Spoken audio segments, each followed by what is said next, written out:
Hello student. तो आज हम लेक्चर नंबर 3 अपना स्टार्ट कर रहे हैं। जो हमारा टॉपिक होगा वो होगा सिंप्लेक्स मेथड। किसी भी लीनियर प्रोग्रामिंग प्रॉब्लम को हमें सॉल्व करना है सिंप्लेक्स मेथड से। अगर सिंप्लेक्स मेथड से कोई भी लीनियर प्रोग्रामिंग प्रॉब्लम सॉल्व करने के लिए आएगी तो वो आपका एग्जाम में 15 मार्क्स का क्वेश्चन होगा। अगर ग्राफिकल से आती है तो वो 7.5 के लिए होगा। ग्राफिकल मेथड को हम कहाँ पे यूज करते हैं? जब हमारे पास में जो ऑब्जेक्टिव फंक्शन गिवन होता है उसमें दो वेरिएबल हमें गिवन हो। लेकिन जब दो या फिर दो से ज़्यादा, दो भी या फिर दो से ज़्यादा हो तो फिर हम उसको सिंप्लेक्स मेथड से क्या करते हैं? सॉल्व। दो वेरिएबल को भी हम सिंप्लेक्स से कर सकते हैं और दो से ज़्यादा को भी कर सकते हैं। तो यहाँ पर हमने यहाँ पर लीनियर प्रोग्रामिंग प्रॉब्लम ली है। एक क्वेश्चन लिया है हमने यहाँ पर, जिसको हमें सिंप्लेक्स मेथड से सॉल्व करना है एलपीपी को। तो मैक्सिमाइज के लिए ये हमारे पास में प्रॉब्लम है। ऑलरेडी यहाँ पर जो भी हमारे पास में एलपीपी प्रॉब्लम होती है वो 3 पार्ट में डिवाइडेड होती है। The first is the objective function जो कि मैक्सिमाइज या फिर मिनिमाइज जेड होता है। The second is the set of the constant, जो हमारे पास में कॉन्स्टेंट इक्वेशन हमें यहाँ पर गिवन होती हैं। और condition for the decision variables always the greater than equal to 0 होगा। तो फर्स्ट ऑफ ऑल जब हम इस यहाँ पर सिंप्लेक्स मेथड से इसको हम सॉल्व करेंगे तो इसका एक वर्किंग प्रोसेस है, जिसको कि प्रोग्रामिंग के अकॉर्डिंग जैसे प्रोग्रामिंग होती है ऐसे ही इसका भी एक हमारे पास में वर्किंग प्रोसेस है। तो हम स्टेप बाय स्टेप उसी यानी कि जो वर्किंग प्रोसेस है उसी के अकॉर्डिंग हम इसको सॉल्व करते हैं और यहाँ पर हम उसका ऑप्टिमल सॉल्यूशन हम फाइंड करते हैं, मैक्सिमम वैल्यू। तो इसमें तो फर्स्ट स्टेप हमारा जो है वो है हमारे पास में कि जो भी लीनियर प्रोग्रामिंग प्रॉब्लम है can be written in standard form. हम उसको यहाँ पर स्टैंडर्ड फॉर्म में क्या करेंगे? यहाँ पर इंट्रोड्यूस करेंगे या फिर कन्वर्ट करेंगे स्टैंडर्ड फॉर्म में। अब देखो, जैसे जब हम ग्राफिकल मेथड से किसी भी लीनियर प्रोग्रामिंग प्रॉब्लम में कांस्टेंट इक्वेशन को इक्वल करते थे तो डायरेक्टली हम इक्वल करते थे। बट सिंप्लेक्स मेथड में जैसे ही हम यहाँ पर कांस्टेंट इक्वेशन को इक्वल करेंगे तो उसमें एक स्लैक वेरिएबल ऐड करेंगे, जिसको हम एस से डिनोट करते हैं। तो देखो यहाँ पर जब हम इसको चेंज करूँगा तो क्या हो जाएंगे हमारे पास में? तो पहले मैं लिखता हूँ अपनी कांस्टेंट इक्वेशन, तो वो हो जाएंगे हमारे पास यहाँ पर x1 प्लस x2 माइनस के 2x3 और प्लस का s1, और ये इक्वेशन क्या हो जाएगी हमारी? इक्वल, और ये 10। तो किसी भी सेट ऑफ कांस्टेंट इक्वेशन में कांस्टेंट इक्वेशन को सिंप्लेक्स मेथड से जब हम सॉल्व करेंगे तो उसको इक्वल करने के लिए हम एक ऐड करते हैं स्लैक वेरिएबल, जिसको हम एस से डिनोट करते हैं। ठीक है, तो फर्स्ट वाली इक्वेशन में s1, तो सेकंड वाली इक्वेशन में क्या कर देंगे? s2। तो ये हो जाएगा 4x1 plus x2 plus x3 plus, और इसमें हो जाएगा s2, और ये हो जाएगा इक्वल हमारे पास में 20। ये हो गई हमारे पास में subject to constant equation. Main equation क्या है हमारे पास में? मैक्सिमाइज जेड इक्वल टू, इसको भी देखो स्टैंडर्ड फॉर्म में कन्वर्ट करें तो इस सबको चेंज करेंगे पूरे के पूरे जो भी एलपीपी है हमारे पास में। तो मैक्स जेड क्या है हमारे पास? 10x1 plus x2 plus 2x3। अब जो जो वेरिएबल हमने यहाँ पर कांस्टेंट इक्वेशन को इक्वल करने पर स्लैक वेरिएबल ऐड किए हैं उनको मेन इक्वेशन में भी लिखेंगे s1 प्लस s2। अब इनकी जो कॉस्ट है वो अपनी तरफ से हम लेट करेंगे यहाँ पर 0। एंड अब हमारे पास में देखो यहाँ पर 3 वेरिएबल थे, x1 x2 और x3। तो यहाँ पर कितने वेरिएबल हो गए हैं हमारे पास में? ये हो गए हैं x1 x2 x3 s1 और s2, और इनकी value always greater than equal to क्या होनी चाहिए हमारे पास में? 0। तो ये हो गया हमारा स्टैंडर्ड फॉर्म में हमने इसको इंट्रोड्यूस कर दिया है, किसको? एलपीपी को। नाउ द सेकेंड स्टेप में हम देखो इसको टेबल कैसे बनाएंगे। पहले हम इसकी टेबल जब हम बनाते हैं इसकी सिंप्लेक्स मेथड को सॉल्व, सिंप्लेक्स मेथड की, तो जो मेन इक्वेशन होती है हमारे पास मैक्सिमाइज जेड, उसके जो वेरिएबल होते हैं पहले उनको लिखेंगे। तो वेरिएबल कौन कौन से हमारे पास में? वेरिएबल है हमारे पास में यहाँ पर x1 x2 x3, ये वेरिएबल है x1 x2 x3, और ये s1 और ये s2। इसको बिल्कुल हम यहाँ पर सेपरेट कर देंगे। ठीक है, ये हो गया सेपरेट। अब इनकी कॉस्ट लिखो। x1 की कॉस्ट कितनी है यहाँ पर? 10, और x2 की कितनी है? 1, x3 की 2, S1 की 0 और S2 की भी कितनी है 0। और ये होती हैं जो कॉस्ट है, इसको हम मानते हैं CJ। ये बार बार रिपीटेशन होगा तो ये क्लियर हो जाएगा। C का मतलब कॉस्ट, तो ये हमारे पास में क्या है, कॉस्ट है। नाउ अब देखो, जो हमारे पास में जो कांस्टेंट इक्वेशन हमने इक्वल की है सिलेक्ट वेरिएबल को ऐड कर कर, अब उसको यहाँ पर लिखेंगे। तो x1 के नीचे x1 की वैल्यू, x2 के नीचे x2 की वैल्यू और s1 के नीचे s1 की वैल्यू सभी। तो इक्वेशन लिखते हैं यहाँ पर, x1 की कॉस्ट कितनी है यहाँ पर 1, x2 की कॉस्ट कितनी है 1, x3 की कॉस्ट कितनी है -2। माइनस का साइन का हमें ध्यान रखना है, अगर माइनस का साइन है तो माइनस के साइन के साथ लिखेंगे। s1 की कॉस्ट क्या है 1। देखो यहाँ अगर कुछ नहीं लिखा हुआ है तो वैल्यू 1 होगी, ध्यान रखना। s2 की कॉस्ट क्या है, s2 तो लिखा हुआ नहीं है, जो लिखा हुआ ही नहीं है उसकी कॉस्ट क्या होगी 0। और इक्वल टू में कितना है 10, तो आगे आ जाएगा 10, और इसको बोलते हैं हम टोटल वैल्यू।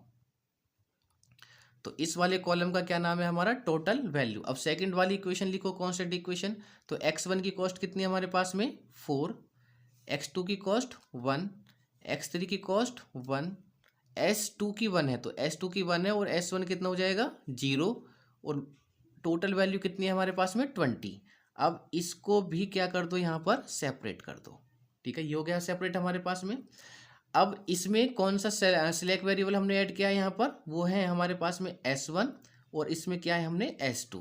इसका हम नाम देंगे यहाँ पर बेसिक वेरिएबल। ये क्या है हमारे बेसिक वेरिएबल। इनकी जो कॉस्ट है, cost of basic variable, C का मतलब कॉस्ट ऑफ बेसिक वेरिएबल कितनी है हमारे पास में, S1 की कॉस्ट कितनी मानी हमने 0 यहाँ पर, और S2 की कॉस्ट कितनी है 0। तो ये हो गया हमारे पास में cost of basic variable. Now अब हम वैल्यू फाइंड करते हैं यहाँ पर ZJ की। ZJ कैसे फाइंड करेंगे, देखो जो कॉस्ट ऑफ बेसिक वेरिएबल है उसकी मल्टीप्लीकेशन, सीधी सीधी मल्टीप्लीकेशन करनी है, फर्स्ट की फर्स्ट में प्लस सेकंड की सेकंड में, टोटल आएगा हमारे पास में ZJ। तो इस 0 की मल्टीप्लाई 1 में करेंगे तो 0, प्लस 0 की मल्टीप्लाई 4 में करेंगे 0, और टोटल दोनों का ऐड करेंगे तो कितना जाएगा 0। जब फर्स्ट वाले स्टेप में जब दोनों वैल्यू हमारी कॉस्ट 0 है, तो 0 की मल्टीप्लाई किसी में भी करेंगे तो वो सबको क्या बना देगा 0 ही बना देगा, क्योंकि दोनों कॉस्ट क्या है 0 0 है। अगेन ZJ हम कैसे निकाल रहे हैं, फर्स्ट की मल्टीप्लाई फर्स्ट में प्लस सेकेंड की मल्टीप्लाई सेकेंड में। तो 0 की मल्टीप्लाई 1 में की तो 0, प्लस 0 की मल्टीप्लाई 4 में की तो 0, टोटल दिस। अब इसकी मल्टीप्लाई के फिर इसमें करेंगे तो 0 की मल्टीप्लाई 1 में 0, प्लस 0 की मल्टीप्लाई 1 में 0। ऐसे ही हम जो वर्क किसी एक में करते हैं वो पूरी की पूरी हम उस रो में कंप्लीट यहाँ से लेके यहाँ तक वर्क करेंगे। चाहे कोई भी हम फॉर्मूला लिखें, चाहे कोई भी हम मल्टीप्लाई करें, चाहे कोई भी हम एडिशन करें, वो पूरी रो में होगा टोटल वैल्यू तक। तो ये हो गया हमारा ZJ। नाउ अब हमारे पास में आएगा CJ माइनस का ZJ। अब देखो CJ क्या है हमारे पास में, CJ ये वाली कॉस्ट है हमारे पास में, और ZJ कौन सी है, ये वाली कॉस्ट। बीच में माइनस है तो 10 में से 0 को माइनस करेंगे तो कितना आएगा 10, 1 में से 0 को माइनस करेंगे 1, 2 में से 0 को माइनस करेंगे 2, 0 में से 0 को 0, 0 में से 0 को 0। देखो यहाँ भी 0 ही आएगा, क्योंकि 0 की मल्टीप्लिकेशन जब हम यहाँ करेंगे तो ये भी 0 ही होगा। तो ये हो गया हमारे पास में this. Now CJ minus ZJ आ गया। अब CJ माइनस ZJ में हम देखते हैं यहाँ पर more positive value. More positive value कौन सी हमारे पास में 10, 10 पॉजिटिव में भी मोर पॉजिटिव। आंसर कब आएगा, देखो हमारे पास इसका, जब CJ और ZJ में सारी वैल्यू या तो 0 बन जाए एंड माइनस की हो जाए, 0 एंड माइनस की हो जाए CJ माइनस ZJ, तो वही वहाँ पर हम स्टॉप कर देंगे, वहाँ से हमारा आंसर हमें फाइंड हो जाएगा। लेकिन जब तक एक भी पॉजिटिव वैल्यू है तो फिर हमारा वो नेक्स्ट स्टेप में जाएगा। तो यहाँ पर फिर मोर पॉजिटिव 2 था, 1 था और 10 था, तो मोर पॉजिटिव सबसे ज़्यादा पॉजिटिव क्या है 10। तो हमें इस वाले कॉलम में एंट्री करनी है। अब इस वाले कॉलम में जो भी वैल्यू है हमें उनसे वर्क है, जो भी ये वैल्यू है हमारे पास में हमें इनसे वर्क है। अब इन वैल्यू से जो टोटल वैल्यू है उसको डिवाइडेड करना है। अब देखो जैसे ये है 10, 10 के सामने कितना आया था यहाँ पर 1, तो 10 को 1 से डिवाइडेड करेंगे तो कितना आएगा 10। यहाँ कितना है 20, 20 के सामने वैल्यू कितनी है हमारे पास में 4, इसको 20 को डिवाइडेड करेंगे 4 से तो ये हो जाएगा 4 5 जा 20। और इस वाले कॉलम का नाम होता है हमारा मिनिमम रेशो। मिनिमम रेशो इसका हो गया हमारा नाम। अब जैसे इसका नाम है मिनिमम, तो हमारे पास हम देखेंगे इसमें मिनिमम वैल्यू, तो मिनिमम वैल्यू दोनों में से कौन सी है हमारे पास में 5। तो ये इसको हम यहाँ पर साइन लगाएंगे 5 पर। तो ये हो गया हमारे पास में मिनिमम रो। अब ये देखो इसमें अंदर एंट्री करनी है हमें यहाँ पर, और इसमें अंदर एंट्री करनी है। ये दोनों कहाँ जाकर इंटरसेक्ट कर रहे हैं, देखो कहाँ पर जाकर इंटरसेक्ट करेंगे, ये दोनों मिलेंगे हमारे पास में 4 पर जाकर, 4 पर जाकर मिलेंगे। तो ये ही क्या बन जाएगी, हमारी की वैल्यू बन जाएगी। ये दोनों जहाँ पर जाकर इंटरसेक्ट कर रहे हैं वहीं पर ये वैल्यू क्या बन जाएगी, हमारी की वैल्यू। द की वैल्यू कितनी हो गई हमारे पास में 4। सिर्फ 2 ही स्टेप इसके इम्पोर्टेंट हैं, एक ये वाला स्टेप, अगर ये वाला स्टेप आपका क्लियर हो गया और इससे नेक्स्ट वाला स्टेप, तो आपका जो भी सिंपलेक्स है वो आपके 15 मार्क्स क्लियर हो जाएंगे। अब स्टेप नंबर 3 में देखो हम फिर दोबारा ये वाला प्रोसेस जो हमारा रहेगा, जो हमने वैल्यू थी वो सेम ही होता है हमारे पास में। तो यहाँ वैल्यू लिखेंगे पहले x1, x2, x3, s1, s2, इसको क्या कर देंगे हम यहाँ पर सेपरेट कर देंगे। ये x1 की कॉस्ट कितनी है 10, 1, 2, बिल्कुल सेम वही चलेगा, s1 0, 0, इसका क्या नाम था हमारा CJ। अब हम यहाँ पर चेंज करेंगे, यहाँ पर देखो ये जो रो है, रो को हम इंटरचेंज करते हैं किससे, कॉलम से। रो को इंटरचेंज करेंगे किससे, कॉलम से। तो रो कहाँ पर है हमारे पास में S2 है, तो S2 चेंज हो जाएगा, इंटरचेंज हो जाएगा किससे, कॉलम से। तो कॉलम क्या है हमारे पास में x1, तो S2 की जगह आ जाएगा हमारा x1। बाकी जो है बाकी वो सेम रहेगा सेकंड वाला, तो सेकंड वाला कितना है हमारे पास में S1, इसका क्या नाम था, बेसिक वेरिएबल। नेक्स्ट क्या है, the cost of the basic variable. S1 की कॉस्ट कितनी, यहाँ से देखते हैं कॉस्ट, S1 की कॉस्ट 0 और x1 की कॉस्ट कितनी है हमारे पास में 10। नाउ अब इसका जो वर्किंग प्रोसेस है वो क्या कहता है हमारे लिए, कि जो हमने की वैल्यू बनाई है वो की वैल्यू ऑलवेज 1 होनी चाहिए, ऑलवेज 1 होनी चाहिए। की वैल्यू को 1 बनाना है और उसके ऊपर या की वैल्यू के नीचे, तो देखो नीचे तो कोई वैल्यू नहीं है, यानी कि बस ये वाली वैल्यू जो कि कांस्टेंट इक्वेशन की होती है, तो उसके ऊपर या अगर उसके नीचे कोई वैल्यू है तो उसको की हेल्प से क्या बनाना है, 0 बनाना है। की वैल्यू ऑलवेज 1 होनी चाहिए, तो की ऑलवेज क्या होनी चाहिए, की ऑलवेज बी 1। अगर है तो अच्छी बात है, अगर नहीं है तो उसको बनाएंगे। तो उसको बनाते कहते हैं कैसे हैं, देखो ये 4 है, तो जो भी वैल्यू हो उसको उसी से डिवाइडेड कर दो, तो क्या बन जाएगी हमारे पास में, वो 1 बन जाएगा। तो 4 को 4 से डिवाइडेड कर दे तो कितना बन जाएगा 1, तो इसको 4 को 4 से डिवाइडेड किया 1। लेकिन जो वर्क मैं यहाँ करूँगा वो मुझे पूरी रो में करना है, तो इसका मतलब 4 से पूरी रो को क्या करना है, डिवाइडेड करना है, यहाँ से लेके यहाँ तक। तो ये हो जाएगा 1।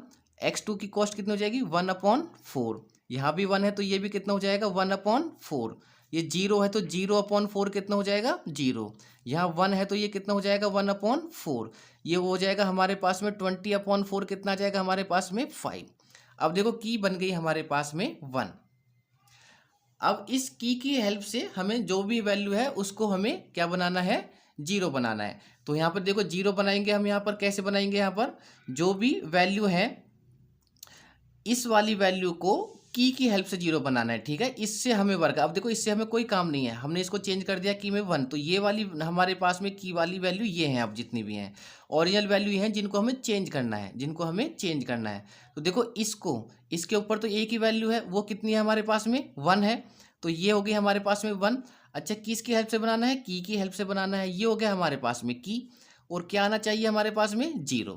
तो इस तरीके से हमें यहाँ पर ये वैल्यू है, तो हम क्या करें कि ये 0 बन जाए। ये वाली वैल्यू 1 है और की भी क्या है 1, तो मैं यहाँ लिख देता हूँ, ये है हमारे पास में की वैल्यू वाली वैल्यू और ये है हमारी ओरिजिनल वैल्यू, ओरिजिनल वैल्यू। तो ओरिजिनल वैल्यू मैंने यहाँ पे लिखता रहूँगा मैं, और की वैल्यू हमेशा इधर ही होगी। तो क्या कौन सा प्लस माइनस करूँ कि ये 0 हो जाए, तो 1 में से 1 को क्या कर दूँ मैं माइनस, तो क्या हो जाएगा वो 0 हो जाएगा। इसका मतलब जितनी भी ये जो ओरिजिनल वैल्यू है पहले मैं उनको यहाँ लिखूंगा, बीच में माइनस, और यहाँ की वाली वैल्यू मैं यहाँ पर लिखूंगा। तो पहले ये 1 था, नेक्स्ट वैल्यू क्या है हमारे पास में, अगेन 1, फिर क्या है हमारे पास में -2, फिर है हमारे पास में 1, फिर है हमारे पास में 0 और फिर है हमारे पास में 10, क्योंकि जो वर्क मुझे इसमें करना है वही वर्क मुझे पूरी रो में करना है। बीच में क्या रहता है हमारे पास में, देखो माइनस है तो माइनस लगा दिया क्योंकि फॉर्मूला बना लिया था हमने यहाँ पर। अब ये की वैल्यू ये है हमारे पास में, तो सारी वैल्यू यही लिखी जाएंगी हमारे पास में। 1 मैंने लिख दिया यहाँ पर, तो यहाँ आएगा 1/4, नेक्स्ट आएगा 1/4, यहाँ कितना आ जाएगा 0, ये हो जाएगा 1/4 और यहाँ आ जाएगा 5। इन सबको सॉल्व करेंगे और जो भी वैल्यू आएंगे सॉल्व करने पर वो हम यहाँ पर लिख देंगे। तो 1 - 1 0, तो ऑलरेडी हमने सॉल्व किया हुआ है। तो ये वैल्यू कितनी होगी हमारे पास में, 1 - 1/4। देखो 4 1 जा 4, तो ये हो जाएगा 4 - 1/4, तो 4 में से 1 जाएगा तो ये हो जाएगा 3/4। तो ये वैल्यू कितनी होगी हमारे पास में, 3/4। नेक्स्ट वैल्यू कितनी है हमारे पास में, देखो माइनस के 2, तो 4 की मल्टीप्लाई करो 2 में, तो 4 2 जा 8, तो ये हो जाएगा माइनस का 8 और माइनस के 1/4, तो माइनस का 8 और माइनस के 1 माइनस के 9/4। नेक्स्ट 1 में से 0 को माइनस करेंगे तो क्या आ जाएगा 1, 0 में से माइनस के 1/4, तो 0 में से तो किसी को भी माइनस करेंगे, किसी भी चीज़ को माइनस करेंगे तो साइन किसका आएगा, हमेशा माइनस का आएगा, तो माइनस का 1/4। 10 में से 5 को माइनस करेंगे तो कितना आएगा 5। अब ये सारी वैल्यू हो गई हमारे पास में, तो इनको यहाँ पर क्या कर देंगे, यहाँ पर पुट करेंगे। तो ये पहली वैल्यू 0, दूसरी वैल्यू कितनी है हमारे पास में 3/4, तीसरी वैल्यू कितनी है माइनस के 9/4, फिर है हमारे पास में 1, फिर है हमारे पास में माइनस का 1/4 और फिर है हमारे पास में यहाँ पर 5। अब ये है हमारे पास में टोटल वैल्यू, इसका नाम क्या था, टोटल वैल्यू। नाउ अब हम फाइंड करेंगे यहाँ पर ZJ। ZJ कैसे फाइंड करते हैं, अगेन ZJ के लिए फर्स्ट की मल्टीप्लाई फर्स्ट में प्लस सेकंड की मल्टीप्लाई सेकंड में, टोटल यहाँ पर आएगा। तो 0 की मल्टीप्लाई 0 में करेंगे तो 0 और 10 की मल्टीप्लाई 1 में करेंगे तो 10, तो दोनों को ऐड कर रहे हैं तो ये कितना आ जाएगा हमारे पास में 10। अब देखो 0 की मल्टीप्लाई मैं किसी में भी करूँगा सबको क्या बना देगा, वो तो 0 ही बना देगा। तो 0 की मल्टीप्लाई 3/4 में करेंगे तो 0 और 10 की मल्टीप्लाई 1/4 में करेंगे तो ये हो जाएगा 10/4। तो 10/4 को जब हम सॉल्व करेंगे यहाँ पर, देखो मैं यहाँ पर थोड़ा सा इसका स्पेस रखता हूँ यहाँ पर। तो जैसे ही 0 की मल्टीप्लिकेशन 0 इंटू, एक बार समझाते हैं यहाँ पर, 0 की मल्टीप्लाई 3/4 में प्लस और 10 की मल्टीप्लाई किस में हो जाएगी फिर 10 इंटू 1/4। तो ये तो टोटल हो गया 0 प्लस ये कितना हो जाएगा 2 2 जा 4, 2 5 जा 10 प्लस का 5/2 और 0 को कुछ भी ऐड करेंगे तो क्या रह जाएगा हमारा 5/2। तो ये वैल्यू कितनी हो जाएगी हमारे पास यहाँ पर 5/2। नेक्स्ट वैल्यू देखो, फिर 0 की मल्टीप्लिकेशन इसमें करेंगे टोटल क्या हो जाएगा 0 और 10 की मल्टीप्लाई फिर इसमें करेंगे तो ये 1/4 है, तो ये भी कितना आ जाएगा हमारे पास में 5/2 आएगा। नेक्स्ट 0 की मल्टीप्लाई 1 में करेंगे 0 प्लस 10 की मल्टीप्लाई 0 में करेंगे तो भी 0 आ जाएगा, तो टोटल क्या हो जाएगा हमारे पास में 0। आप चाहो तो 1/1 यहाँ पर इस तरीके से मल्टीप्लिकेशन करके लिख सकते हैं। देखो इसको करते हैं, 0 की मल्टीप्लाई लिखते हैं हम यहाँ पे 0 इंटू माइनस के 1/4 ऐसे लिख सकते हैं हम, बीच में हमेशा प्लस आता है, फिर सेकंड की सेकंड में, तो 10 इंटू 1/4 इसको हमें सॉल्व करेंगे। तो 0 की मल्टीप्लाई तो किसी में भी करो टोटल को क्या कर देगा वो 0 और प्लस वो 2 2 जा 4 और 2 5 जा 10, तो ये हो जाएगा 5/2 और 0 के किसी में भी ऐड करेंगे तो कितना आ जाएगा हमारा 5/2। तो ये वैल्यू भी कितनी हो जाएगी हमारे पास में 5/2। नेक्स्ट 0 की मल्टीप्लाई 5 में करेंगे तो 0 और 10 की मल्टीप्लाई 5 में करेंगे तो 50, तो ये वैल्यू हो गई हमारे पास में 50। Now CJ minus ZJ।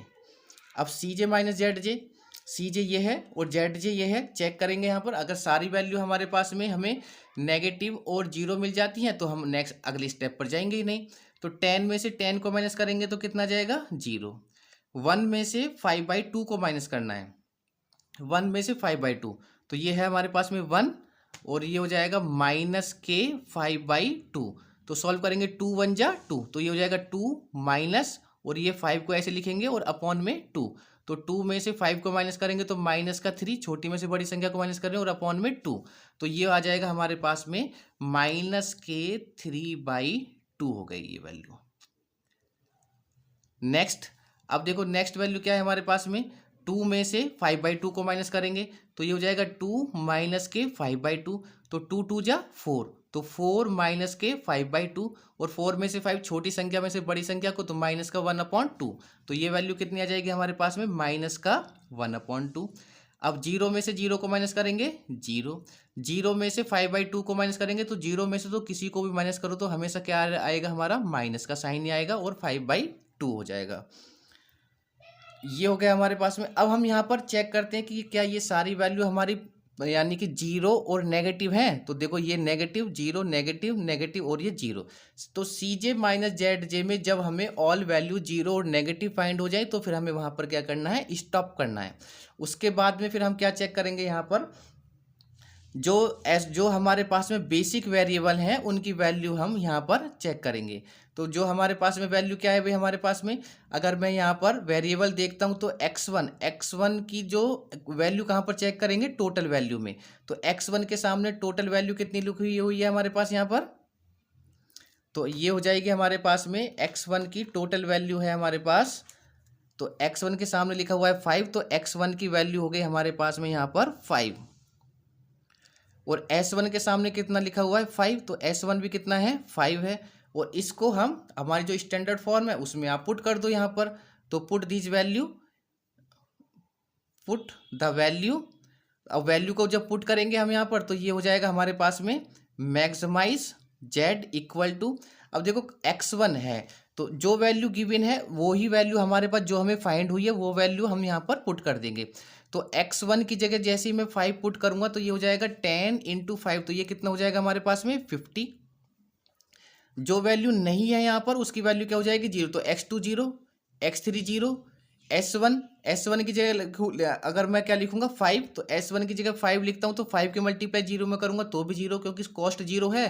तो S1 और S2 तो होगा ही नहीं। तो हमारे पास में जो मैक्सिमम Z आएगा वो कितना आ रहा है हमारे पास में 50, और यही क्या होगा हमारा ऑप्टिमल सॉल्यूशन होगा। और ये भी क्या होता है, ये जो आंसर वैल्यू आती है यही हमारा आंसर होता है। दादा ऑप्टिमल वैल्यू या फिर maximum value is 50 for this linear programming problem. तो ये था हमारा सिंप्लेक्स मेथड। एक क्वेश्चन और सॉल्व करते हैं अभी, एक क्वेश्चन और सॉल्व करेंगे हम यहाँ पर सिंप्लेक्स मेथड से। ये हमें एलपीपी एक प्रॉब्लम हमें यहाँ पर गिवन है जिसमें कि 3 वेरिएबल हैं और 3 ही हमारे पास में कांस्टेंट इक्वेशन है।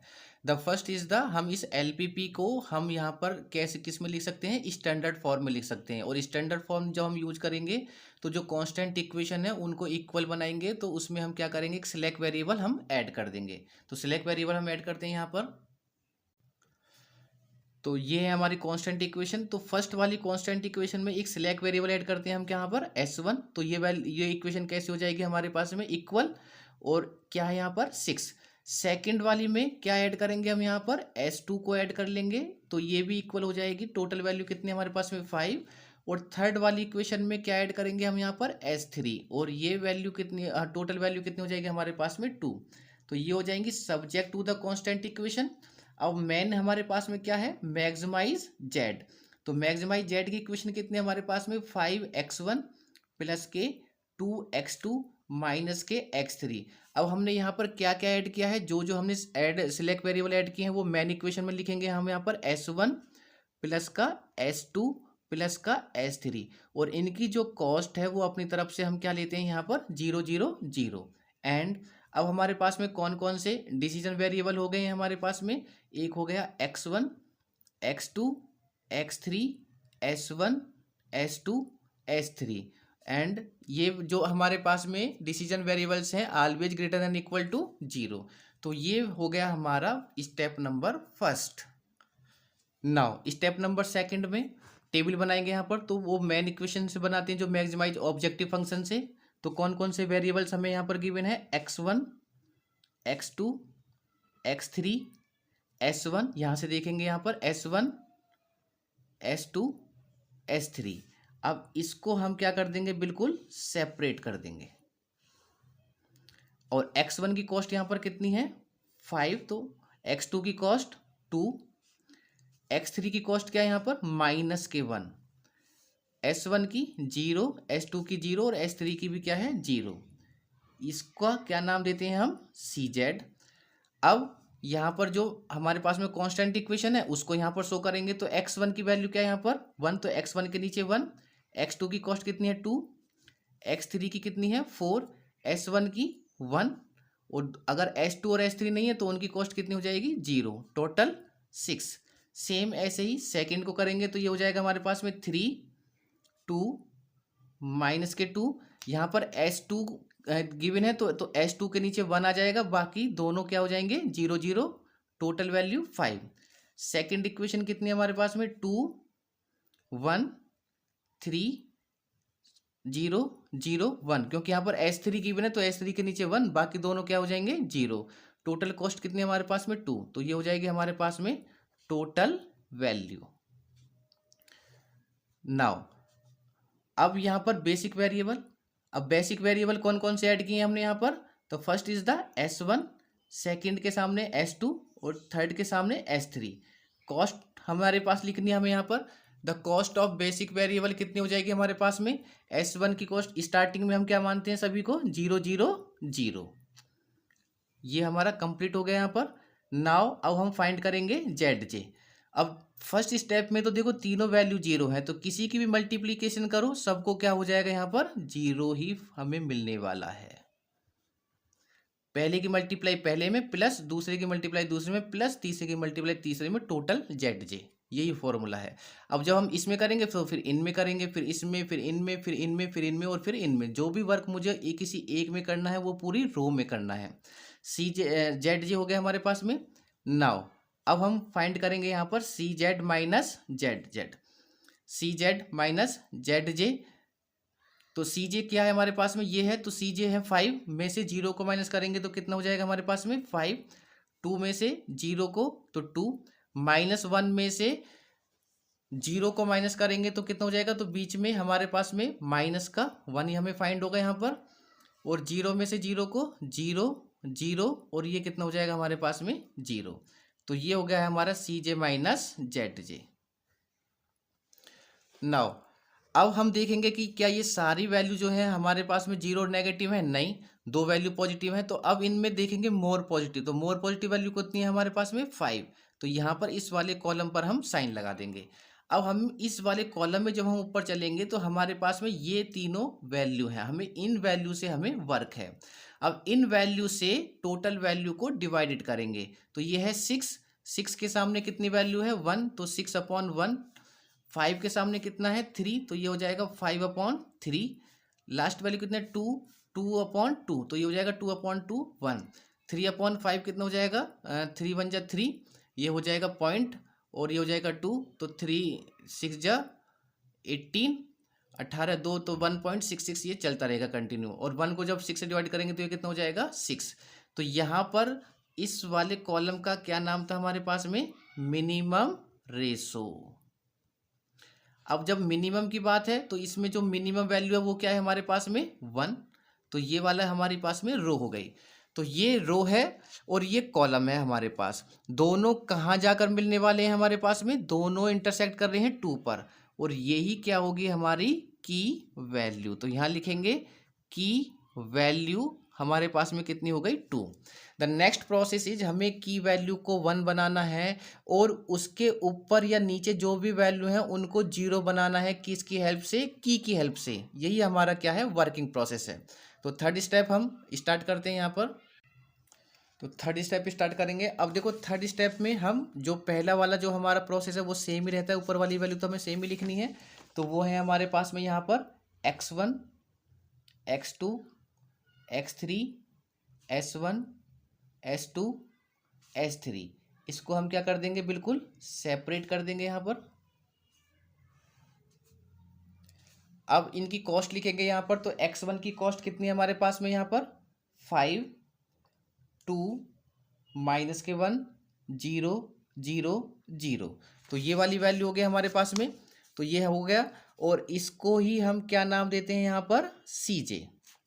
नाउ हमारे पास में अब क्या स्टेप होगा हमारे पास में कि हमें रो को इसी को इंटरचेंज करते हैं, ध्यान रखना इंटरचेंज हमेशा इसी को करेंगे। द इंटरचेंज करना है रो को कॉलम से, तो रो हमारे कौन कौन सी है S3, कॉलम क्या है हमारे पास में x1, तो S3 क्या हो जाएगा, इंटरचेंज हो जाएगा किससे, x1 से। तो जहाँ S3 था वहाँ पर क्या आ जाएगा हमारे पास में, x1 आ जाएगा। बाकी ये दोनों क्या रहेंगे, S1 और S2 एज इट इज रहेंगे। इनका नाम था बेसिक वेरिएबल। यहाँ था the cost of the basic variable. तो cost of the basic variable कितनी है हमारे पास यहाँ पर, S1 की कॉस्ट 0, S2 की कॉस्ट 0 और x1 की कॉस्ट कितनी है हमारे पास यहाँ पर 5।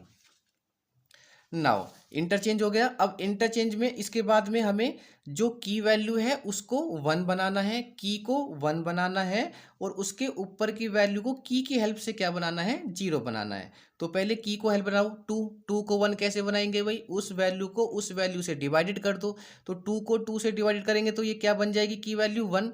लेकिन जो वर्क मैं इसमें करूँगा वो मुझे पूरी रो में करना है, तो पूरी रो को क्या करना है, हमें 2 से डिवाइडेड करना है। तो 2 से जब हम इसको डिवाइडेड करेंगे तो ये तो बन जाएगा 1, 1 को डिवाइडेड करेंगे तो ये हो जाएगा 1/2। 3 को डिवाइडेड करेंगे 2 से तो ये बन जाएगा हमारे पास में 3/2। 0 को डिवाइडेड करेंगे तो 2 से तो ये बन जाएगी हमारे पास में 0। नेक्स्ट क्या हो जाएगा, फिर 0, 1 है तो 1 भी कितना हो जाएगा, 1/2। और लास्ट वैल्यू क्या है हमारे पास में, 2/2, तो ये वैल्यू हो जाएगी हमारे पास में इक्वल टू 1। तो पूरा वर्क कर दिया हमने यहाँ पर। अब देखो की क्या बन गई हमारे पास में, 1 बन गई। तो अब इस वैल्यू को, इन वैल्यू को 0 बनाना है, किसकी हेल्प से, की हेल्प से। अब इससे वर्क है, हमें इससे कोई काम नहीं है। तो पहले क्या करें भाई, पहले इसको बना लें। ये 1 है तो इजी है, क्योंकि इसको पहले इसको बना लेते हैं फिर इसको बना लेंगे। तो इस वाली वैल्यू को लिख रहा हूँ पहले मैं, यहाँ लिखूंगा मैं, यहाँ पर अपना फॉर्मूला भी बनाते हुए चलेंगे। तो यहाँ लिखूंगा मैं ओरिजिनल वैल्यू,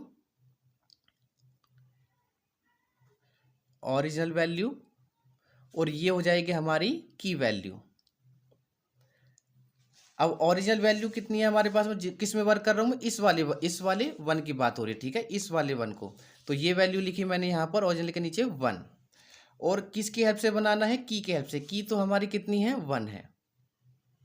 इक्वल टू क्या आना चाहिए हमारे पास में, 0। तो क्या करेंगे बताओ, बीच में माइनस कर दें, बस यही तो है। 1 - 1 कितना हो जाएगा, 0।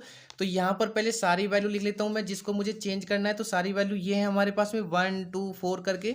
तो सारी वैल्यू लिख लेता हूँ मैं यहाँ पर, ये फिर 2 फिर 4 1 0 0 6, ये सारी वैल्यू हो गई। 1 2 4 1 0 0 6, यहाँ तक वर्क करना है।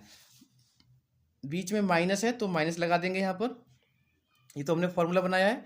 की वैल्यू तो ये है हमारे पास में। तो 1 ऑलरेडी मैंने यहाँ पे लिख दिया है ये वाला।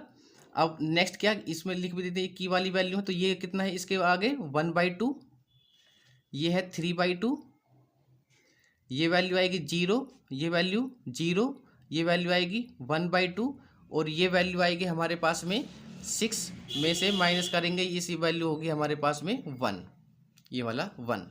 अब इनको सॉल्व करेंगे, जो भी वैल्यू सॉल्व करने पर आएगी उनको हम यहाँ पर वैल्यू को पुट कर देंगे।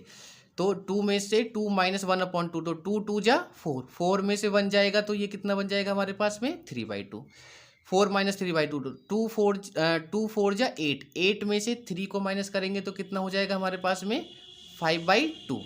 1 में से 0 को माइनस करेंगे तो 1, 0 में से 0 को माइनस करेंगे 0, 0 में से 1/2 को माइनस करेंगे तो माइनस के 1/2, क्योंकि 0 छोटी वैल्यू है, छोटी वैल्यू में से किसी को भी माइनस करो तो क्या आएगा, हमेशा माइनस।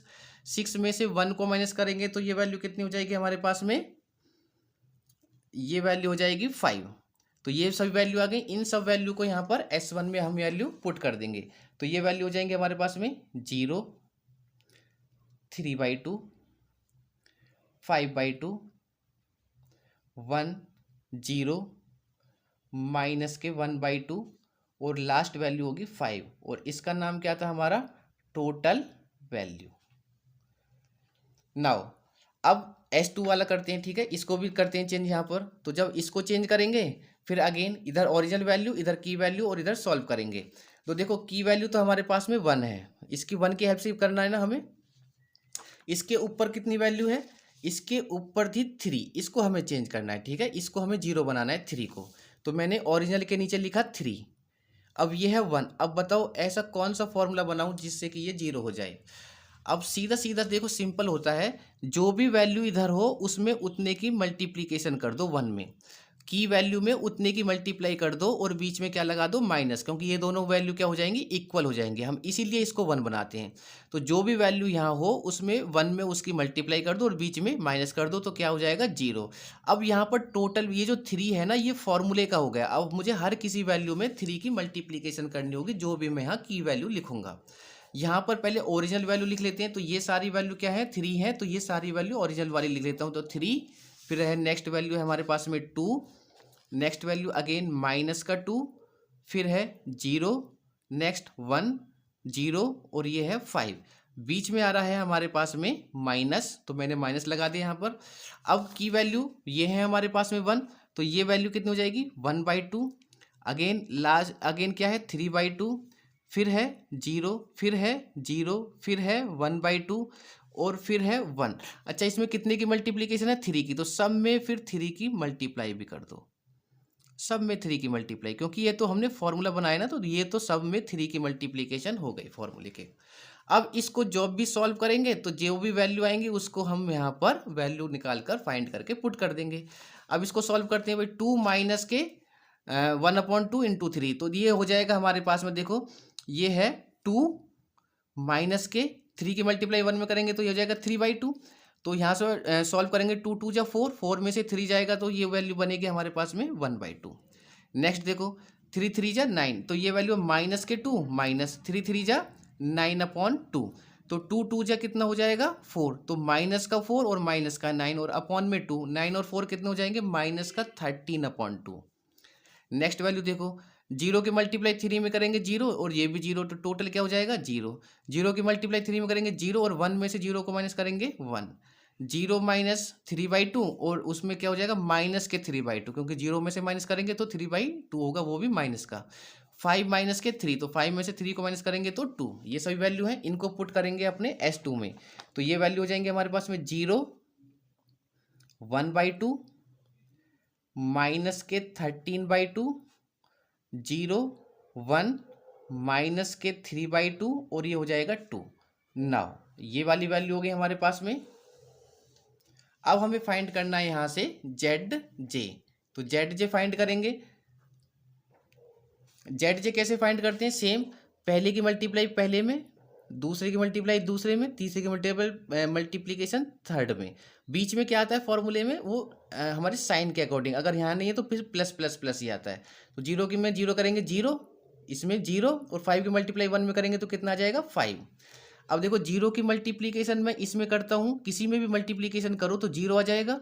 यहाँ मैंने लिख लिया, यहाँ पर 0 लिख लिया, ठीक है, 0 प्लस, अब 0 की मल्टीप्लाई 1/2 में करूँगा तब भी क्या आएगा 0 प्लस, अब 5 की मल्टीप्लाई किस में करूँ 1/2 में, तो 5 की मल्टीप्लाई 1/2 में करेंगे तो ये हो जाएगा 5/2, तो 0 को किसी में भी ऐड करो तो क्या रहेगा हमारा 5/2, तो ये वैल्यू कितनी होगी हमारे पास में 5/2। अब देखो 0 की मल्टीप्लाई इसमें की 0 की मल्टीप्लाई इसमें करेंगे तब भी 0 हो जाएगा, तो 5 की मल्टीप्लाई 3/2 में करेंगे तो 5 3 जा 15/2। भाई 0 तो 0 ही है ना, तो इनमें इन दोनों को तो ये 0 बना ही रहा है आपस में, ये सामने 0 ये भी 0 है, तो बस थर्ड वाली वैल्यू रहेगी। तो 5 की मल्टीप्लाई 0 में करेंगे तो ये तो ऑलरेडी 0 हो गया, 5 की मल्टीप्लाई इस वाली 0 में करेंगे 0, तो अब में इनकी मल्टीप्लीकेशन तो सब 0 ही है ना। अब 0 की मल्टीप्लाई इसमें करो 0, 0 की मल्टीप्लाई इसमें करो 0, तो 5 की मल्टीप्लाई 1/2 में करेंगे तो क्या आ जाएगा 5/2 आ जाएगा। यहाँ करेंगे 0 की मल्टीप्लाई 5 में 0, 0 की मल्टीप्लाई 2 में 0 और 5 की मल्टीप्लाई 1 में करेंगे तो 5 1 जा 5। ये हो जाएगा हमारे पास में ZJ। Now CJ minus ZJ, अब CJ ये है, ZJ ये है, तो 5 में से 5 जाएगा 0, 2 में से 5/2 को माइनस करेंगे, तो यहाँ पे माइनस करते हैं हम, यहाँ पर 2 माइनस के 5/2, तो 2 2 जा 4, तो ये हो जाएगा 4 माइनस के 5/2, 4 में से 5 जाएगा तो माइनस के 1/2, तो ये वैल्यू हो गई हमारे पास में 1/2। नेक्स्ट है माइनस के 1 और माइनस के 15/2, तो माइनस के 15/2, 2 की मल्टीप्लीकेशन करो 1 में, 2 1 जा 2, तो माइनस का 2 और माइनस का 15 और अपॉन में कितना हो जाएगा 2, माइनस का 2 और माइनस का 15 माइनस का 17 और अपॉन में हो जाएगा 2, तो ये हो जाएगा माइनस के 17/2। 0 में से 0 0, 0 में से 0 0, 0 में से 5/2 को माइनस करेंगे तो माइनस के 5/2। अब देखो ये सारी वैल्यू कैसी है हमारे पास में, या तो जीरो है या फिर क्या है, नेगेटिव है। इसका मतलब हमें नेक्स्ट वाली स्टेप में नहीं जाना है। तो यहाँ पर जो इसका ऑप्टिमल सॉल्यूशन होगा वो क्या होगा हमारे पास में, द ऑप्टिमल सॉल्यूशन में। अब देखो वैल्यू देखो, S1 के सामने कितना है 5, तो S1 कितना लिखेंगे यहाँ पर 5, S2 के सामने कितना है 2, तो S2 इक्वल टू कितना हो जाएगा 2, और X1 के सामने कितना है 1, तो X1 कितना हो जाएगा 1। अब इन सभी वैल्यू को पुट करेंगे अपनी स्टैंडर्ड वाली इक्वेशन में, ये इस वाली इक्वेशन में हम पुट करेंगे, जो मेन इक्वेशन ये वाली है।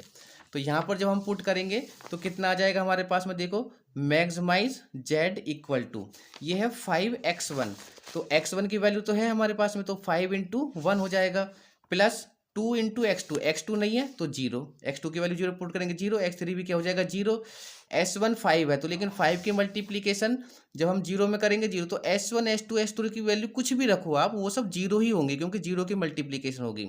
तो मेन वैल्यू यहाँ पर देख लेते हैं, ओनली x1 है तो x1 की जगह 1, तो 1 जब हम यहाँ पे पुट करेंगे तो 5 1 जा 5, तो ये वैल्यू आ जाएगी 5, और यही हमारा क्या होगा, मैक्सिमम वैल्यू, इसका ऑप्टिमल सॉल्यूशन होगा, ये हमारा आंसर होगा। तो ये था हमारा क्वेश्चन सिंप्लेक्स मेथड, जिसको जो कि लीनियर प्रोग्रामिंग प्रॉब्लम को हमने यहाँ पर सॉल्व किया है, किसकी हेल्प से, सिंप्लेक्स मेथड की हेल्प से। अब कुछ क्वेश्चंस हैं जो कि आपको सॉल्व करने हैं, वो मैं देता हूँ आपको। ये कुछ क्वेश्चंस हैं जो कि आपको सॉल्व करने हैं, ये हमें लीनियर प्रोग्रामिंग LPP हमें गिवन है, और सॉल्व भी किससे करने हैं, by simplex method. Simplex method से हमें ये सॉल्व करने हैं। एक बार क्वेश्चन देख लेते हैं यहाँ पर।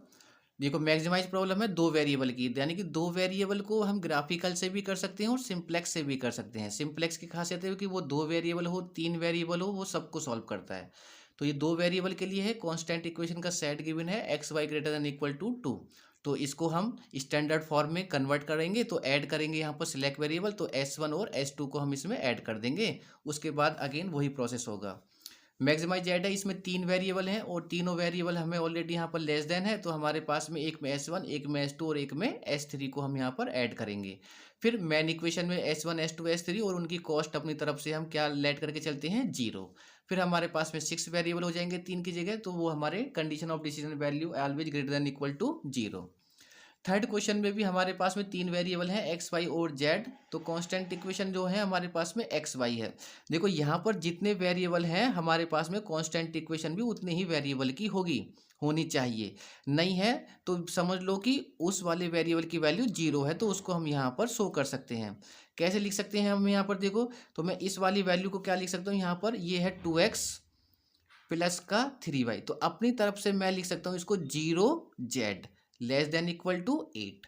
तो देखो क्योंकि जीरो की मल्टीप्लाई करेंगे जीरो ही रहेगा, तो ऑलरेडी यही रहेगा, तो हमेशा जीरो के साथ उस वैल्यू को अपनी तरफ से हम क्या लिखते हैं, यहाँ पर पूरे कंप्लीट इसको इक्वेशन को करेंगे। अब जैसे यहाँ पर x है और z है तो y नहीं है, तो यहाँ पर जीरो y को ऐड कर देंगे, यहाँ तीनों है तो यहाँ ऑलरेडी तीनों हो जाएंगे। तो यहाँ से हमें इस तरीके से तीनों वेरिएबल हमें यहाँ पर पहले बनाने हैं, एंड आफ्टर दैट उसको स्टैंडर्ड फॉर्म में कन्वर्ट करेंगे ऐड सिलेक्ट वेरिएबल के अकॉर्डिंग। अब जो भी जैसे मान लीजिए हमारे पास में आंसर आता है, जैसे इस वाले जो हमने क्वेश्चन सॉल्व किया था, इसका मैक्सिमाइज का आंसर कितना आया था हमारे पास में 5, और ये तीनों वैल्यू थी।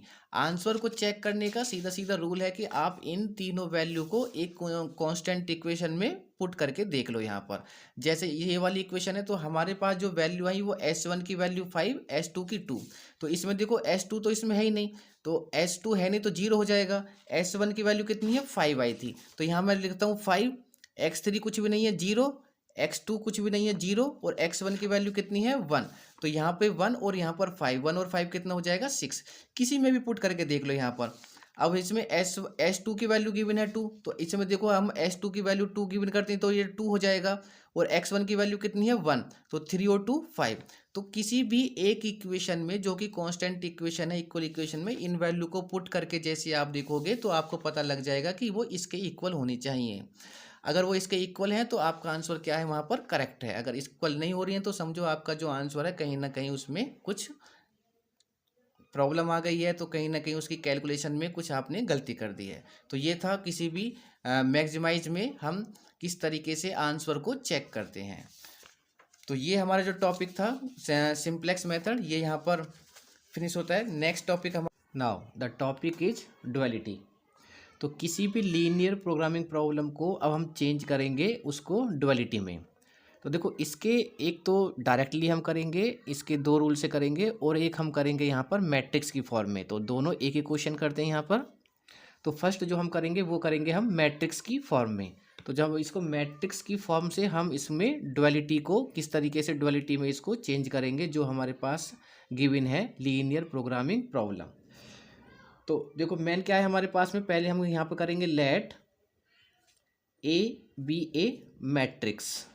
हमें यहाँ पर मैट्रिक्स है कोई ए, किसके लिए है वह, of the linear programming problem के लिए। तो ए कोई मैंने एक मैट्रिक्स मान ली है, उसको देखो किस तरीके से बनाएंगे यहाँ पर मैट्रिक्स को हम। यहाँ पर जो फर्स्ट होगा हमारे पास में, फर्स्ट आएंगी कांस्टेंट इक्वेशन। जो पहले जो आएंगे हमारे पास में, पहले आएंगी कांस्टेंट इक्वेशन, ये फर्स्ट और ये लास्ट, ये बस हमें ध्यान रखना। तो पहले जो लिखेंगे वो कांस्टेंट इक्वेशन को लिखेंगे। कांस्टेंट इक्वेशन में भी क्या क्या है हमारे पास में, देखो इसकी कॉस्ट लिखनी है। x1 की कॉस्ट क्या है यहाँ पर 1, x2 की कॉस्ट क्या है यहाँ पर 1, और ये जो टोटल वैल्यू है ये आ जाएगी फिर हमारे पास में 2। इस तरीके से टोटल सारी वैल्यू लिखनी है हमें। x1 की कॉस्ट क्या है यहाँ पर 5, x2 की कॉस्ट क्या है 2, और टोटल कितना है हमारे पास में 10।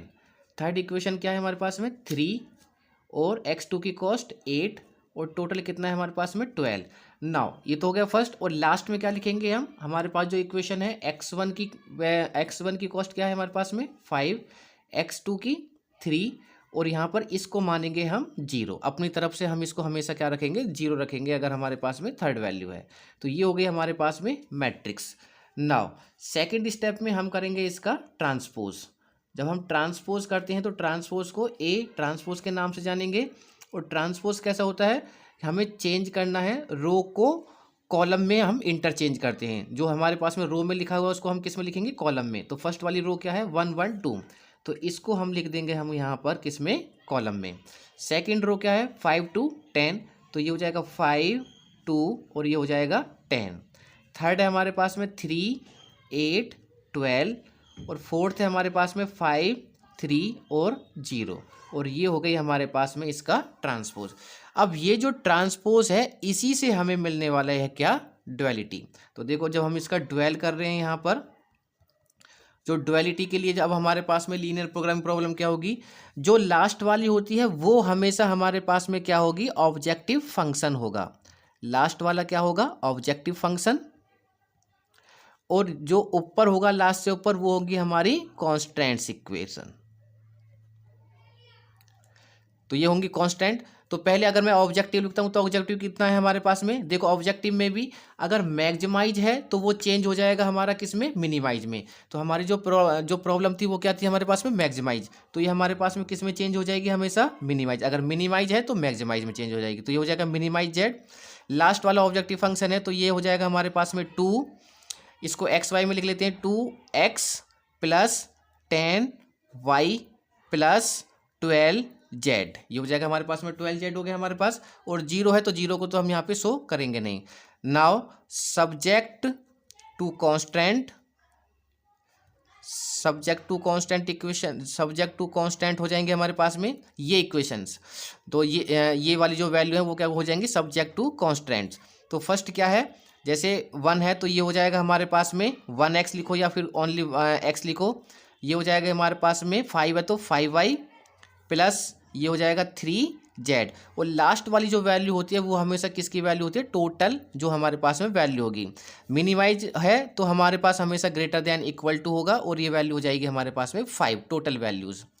सेकेंड वाली कॉन्स्टेंट क्या बनेगी, x प्लस के, ये हो जाएगा हमारे पास में 2y प्लस का 8z, और ये हो जाएगा ग्रेटर देन इक्वल टू, और टोटल वैल्यू कितनी हो जाएगी 3। एंड अब हमारे पास में जो वेरिएबल है वो क्या क्या है, x y और z, और इनकी वैल्यू हमेशा ग्रेटर देन इक्वल टू 0, और यही हो जाएगा हमारा डुअल।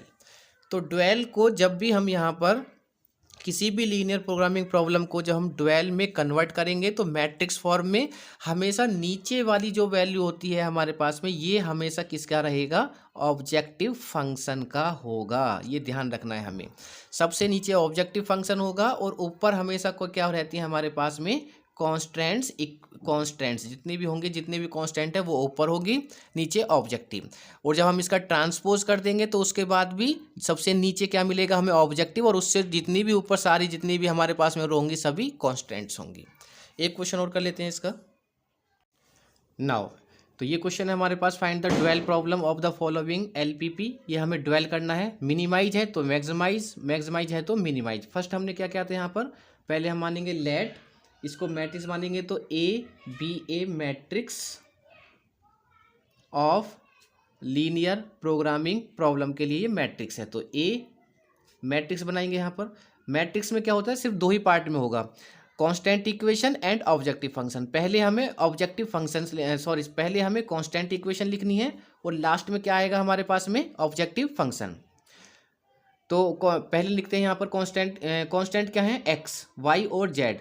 तो एक्स की कॉस्ट कितनी है हमारे पास में, अगर यहाँ पर तो आप चाहे लिख भी सकते हो एक्स वाई जेड, और ये टोटल वैल्यूज भी हमारे पास लिखनी है हमें यहाँ पर, क्योंकि ये टोटल वैल्यू है। तो एक्स के नीचे पहले एक्स की कॉस्ट लिखेंगे तो ये कितना हो जाएगा हमारे पास में 1, तो एक्स के नीचे हो गया 1। वाई की कितनी है यहाँ पर 3, तो ये हो जाएगा वाई की 3। जेड की कितनी है 0, और टोटल कितना है हमारे पास में यहाँ पर 5। सेकंड क्या है हमारे पास में, एक्स के नीचे फिर आ जाएगा यहाँ पर 2। वाई की क्या है माइनस के 1, ये ध्यान रखना यहाँ पर हम साइन के साथ लेंगे माइनस का 1। अब जेड की वैल्यू कितनी है यहाँ पर, वो भी कितनी है हमारे पास में यहाँ पर माइनस का 1, तो ये भी कितनी हो जाएगी हमारे पास माइनस का 1, और टोटल कितनी है हमारे पास में 1। थर्ड क्या है कांस्टेंट, एक्स के 4 हो जाएगा, वाई की वैल्यू क्या है यहाँ पर 1, जेड की वैल्यू क्या है हमारे पास में 0, और टोटल कितना है हमारे पास में 11। नाउ अब आएगा कांस्टेंट सब्जेक्टिव ऑब्जेक्टिव फंक्शन। तो ऑब्जेक्टिव फंक्शन क्या है हमारे पास में, एक्स की कॉस्ट कितनी है हमारे पास में 1, 6, वाई की क्या है हमारे पास में 6, और जेड की क्या है 2, और इसको हम क्या मानते हैं 0।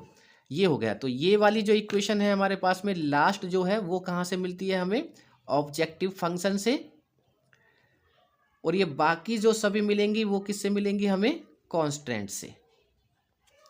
नाउ अब इसका क्या करेंगे, इसका ट्रांसपोज। तो ट्रांसपोज का क्या होता है हमारे पास में साइन, ए का ट्रांसपोज, और ट्रांसपोज में हम क्या करेंगे, रो को कॉलम में इंटरचेंज कर देंगे। तो रो को कॉलम में इंटरचेंज करेंगे तो कितना हो जाएगा 1 3 0 5।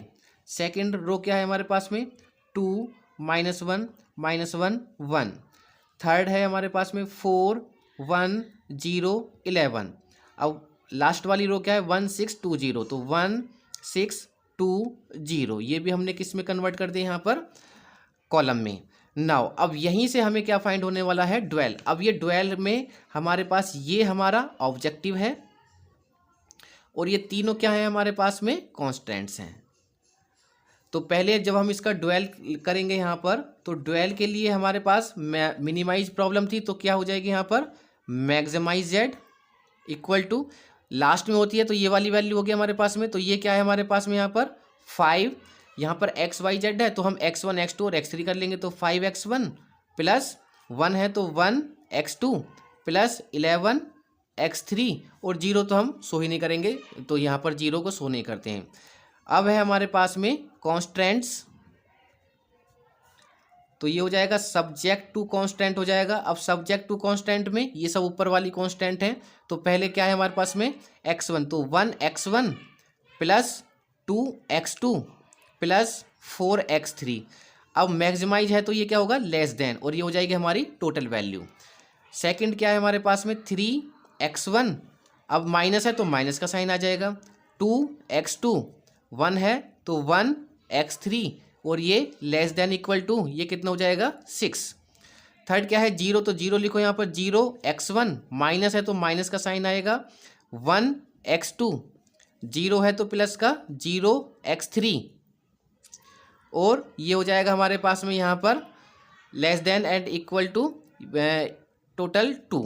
एंड अब हमारे पास में कौन कौन से वेरिएबल्स हो गए, एक है x1, एक है x2 और एक है x3, और ये हो जाएगा ग्रेटर देन इक्वल टू 0, और यही क्या हो गया हमारे ड्वेल होगा। एक क्वेश्चन और कर लेते हैं। देखो यहाँ पर हम, इसमें हमारा मैक्सिमाइज जेड है, ड्वेल करना है। इसमें दोनों टाइप के हमारे पास में साइन है कॉन्स्टेंट्स वाले जो हैं, तो जो इनइक्वलिटीज हैं वो हमारे पास में ग्रेटर लेस देन भी है, और हमारे पास में ग्रेटर देन और इक्वल टू भी है। देखो कॉन्स्टेंट्स इक्वेशन में अगर मैक्सिमाइज है तो वो लेस देन होना चाहिए, अगर मिनिमाइज है तो वो ग्रेटर देन होना चाहिए, यही हमने पढ़ा है।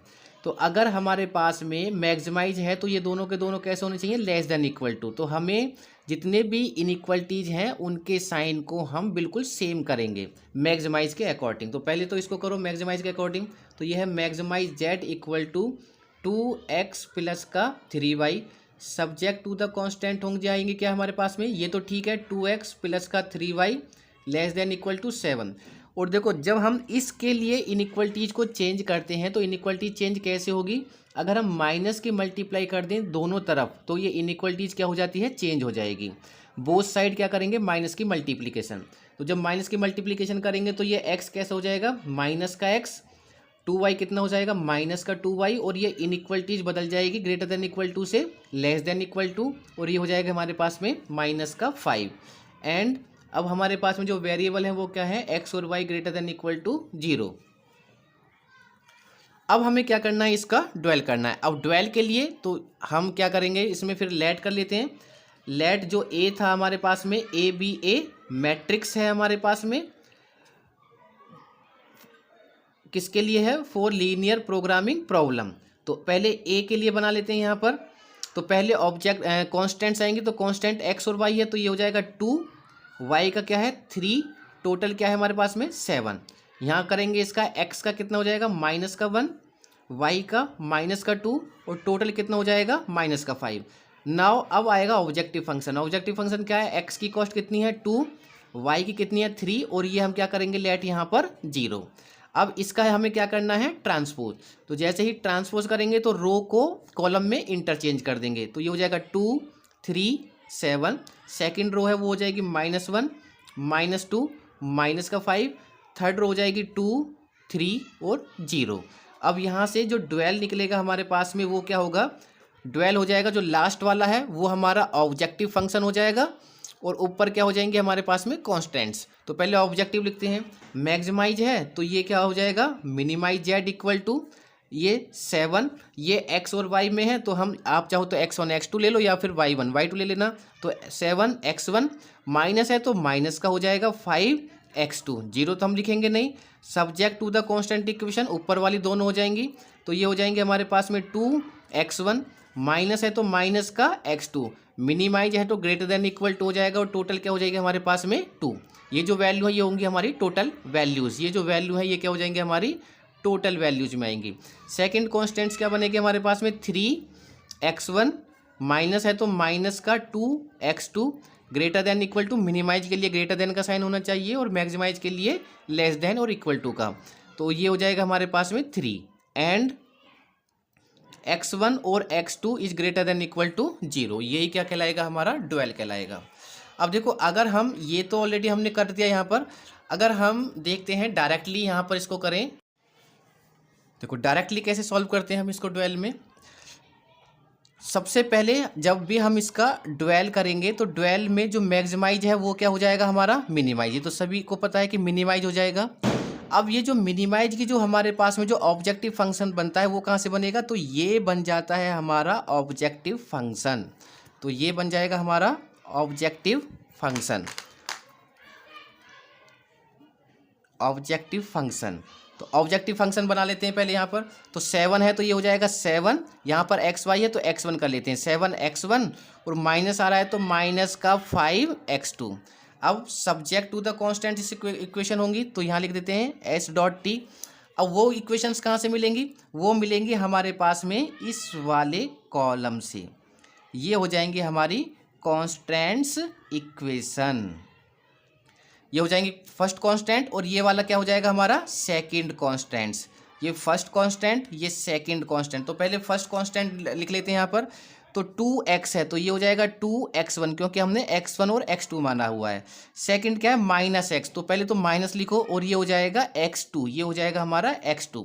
मिनिमाइज है तो साइन कैसा होता है, हमेशा greater than equal to. Second वाली को भी लिख लेते हैं यहाँ पर, ये है 3y, तो ये हो जाएगा 3x1, क्योंकि हमने x1 और x2 माना है यहाँ पर, तो ये हो जाएगा 3x1। सेकंड क्या, माइनस का 2 है तो माइनस तो आएगा, और ये हो जाएगा 2, और ये हो जाएगा हमारा x2।